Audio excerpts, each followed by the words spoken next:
بسم اللہ الرحمن الرحیم۔ ہمارے بھائی ہیں محترم شہزاد سومرو صاحب، انہوں نے ایک سوال پوچھا ہے اور سوال کی اہمیت اور عمدگی کی وجہ سے میں اسے آپ سب کے استفادہ کے لیے شیئر کر رہا ہوں۔ ان کے سوال کی جو روح ہے وہ یہ ہے کہ عام طور پہ یہ سنا جاتا ہے، بلکہ بعض روایات میں بھی اس طرح کے الفاظ آتے ہیں جس کا مفہوم یہ بنتا ہے کہ اپنے ماں باپ کی فرما برداری کرو، نہیں تو تمہاری اولاد تمہاری نافرمانی کرے گی۔ ہمارے بھائی نے بھی سوال اسی طرح پوچھا ہے کہ ایک آدمی جو ہے وہ اپنے ماں باپ کی نافرمانی کرتا ہے تو اس کی اولاد پھر اس کی نافرمان ہو جائے گی۔ اب چونکہ اولاد اس کی نافرمان ہو گئی تو اب ان کی اولاد پھر اس کی نافرمان ہو جائے گی، اور یہ سلسلہ تسلسل سے چلتا ہی رہے گا۔ پھر تو اس میں پھر ایک باپ کسی کا نافرمان ہوتا ہے، اس کے نتیجے میں اگر اولاد نافرمان ہو جائے پھر اولاد کا کیا قصور ہے؟ اور جس تسلسل آگے اس طرح چلتا رہے گا تو یہ تو کہیں اینڈ بھی نہیں ہوگا۔ یقیناً سوال اپنی نوعیت میں قابل فکر ہے اور قابل غور ہے۔ اصل میں جہاں تک مجھے اللہ تعالیٰ کی بارگاہ سے جو سمجھ نصیب ہوئی ہے اس مسئلے کے حوالے سے، وہ یہ ہے کہ یہ ماحول اور تربیت کے اثرات کی طرف اشارہ ہے۔ ظاہر ہے جس گھر کے اندر والدین کی عزت نہیں کی جا رہی ہوگی اور اس کے بچے جب دیکھ رہے ہوں گے تو وہ ان کی لرننگ کیا ہے، وہ اس گھر کے ماحول سے سیکھ کیا رہے ہیں، یہ اثرات ہیں اس کے اوپر۔ یہ تو آپ اس سے تو کوئی انکار نہیں کر سکتا۔ ایک بچہ جس ماحول میں رہے گا اس ماحول کے اثرات قبول کرنے کے امکانات یقیناً بہت زیادہ ہوں گے اس کے اوپر۔ باقی یہ کوئی شرعی قاعدہ اور اصول نہیں ہے ہم یہ کہیں کہ باپ نے نافرمانی کی ہے تو اولاد بھی نافرمان ہو جائے گی، یا اس کے نتیجے میں یا باپ کے اس نافرمانی والے گناہ کا اثر اس کے اولاد تک پہنچے گا اور وہ بوجھ ان کے سر پر بھی ہوگا۔ یہ تصور از روئے شریعت درست نہیں ہے۔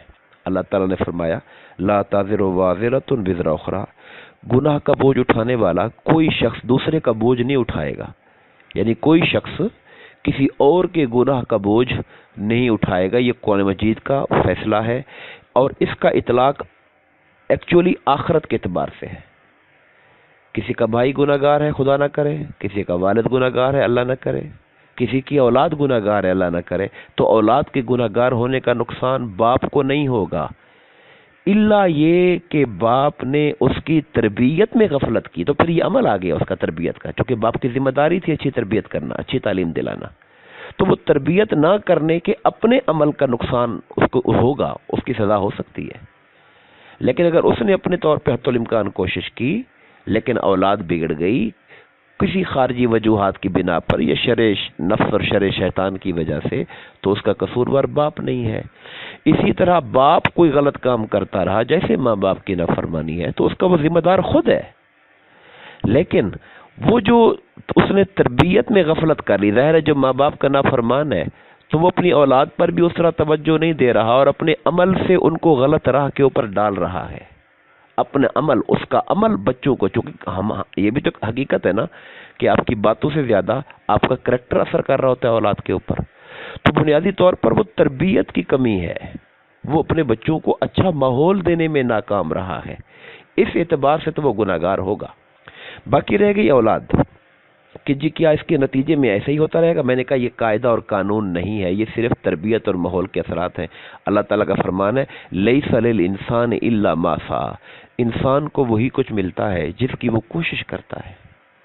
اگر ایک انسان، ایک بچہ جب بلوغت کے بعد سمجھدار ہو جاتا ہے، عقل مند ہو جاتا ہے، تو اب صرف والدین کا ماحول ہی نہیں، اب اس کو اساتذہ بھی ملتے ہیں، اب اس کو مسجد کا ماحول بھی ملتا ہے، وہ وہاں پر جا کر اچھی باتیں سنتا ہے، اب اس کو خود سے بھی ایک ذمہ داری بنتی ہے کہ وہ اچھائی کی تلاش کرے۔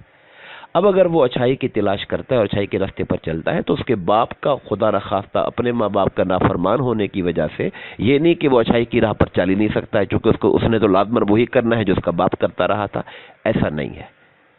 کوئی بوجھ دوسرے کا بوجھ نہیں اٹھائے گا اور ہر انسان کو وہی کچھ ملے گا جس کی وہ کوشش کرے گا۔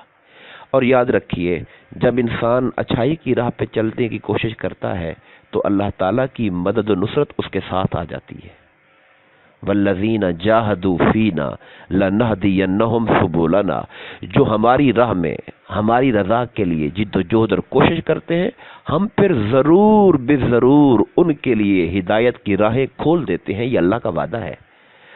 اصل میں قرآن و حدیث کو، روایات کو جب ہم ایک ون سائیڈ ایک چیز سنتے ہیں اور ہمارے ذہن میں ٹوٹل سینیریو، ایک کمپلیٹ سینیریو دین کا نہیں ہوتا، اس سے غلط فہمی پیدا ہو جاتی ہے۔ یہ بھی اللہ تعالیٰ کا ایک فرمان ہے کہ وہ زندہ سے مردوں کو نکالتا ہے، مردہ سے زندہ کو نکالتا ہے۔ اس کی تفاسیر میں سے ایک تفسیر یہ ہے، زندہ سے مردہ کو نکالتا ہے کا معنی یہ ہے کہ ایسا گھر جس گھر کے اندر ماں باپ نیک تھے، اللہ کے اولیاء اور صالحین تھے، ان کے اندر بھی نافرمان اولاد پیدا ہو جاتی ہے۔ زندہ میں سے مردہ نکل آتا ہے دین اور ایمان اور عمل صالح کے اعتبار سے۔ اور یہ بھی ہے کہ اللہ مردوں میں سے زندہ نکال دیتا ہے۔ وہ گھر جو گھر کا اچھا ماحول نہیں تھا، مگر اولاد نے اپنے لیے اچھی رستے کو ڈھونڈنے کی کوشش کی، تو نافرمان ماں باپ کے گھر کے اندر بھی نیک اور صالح اولاد پیدا ہو جایا کرتی ہے۔ مجھے امید ہے کہ اللہ تعالیٰ اس حوالے سے ہمارے فہم میں، ہمیں سمجھ میں ہماری کشادگی عطا فرمائے، اور ہمیں دین کے جو صحیح تصورات ہیں ان کو لینے، سمجھنے اور اپنانے کی توفیق عطا فرمائے۔ جی، السلام علیکم ورحمۃ اللہ۔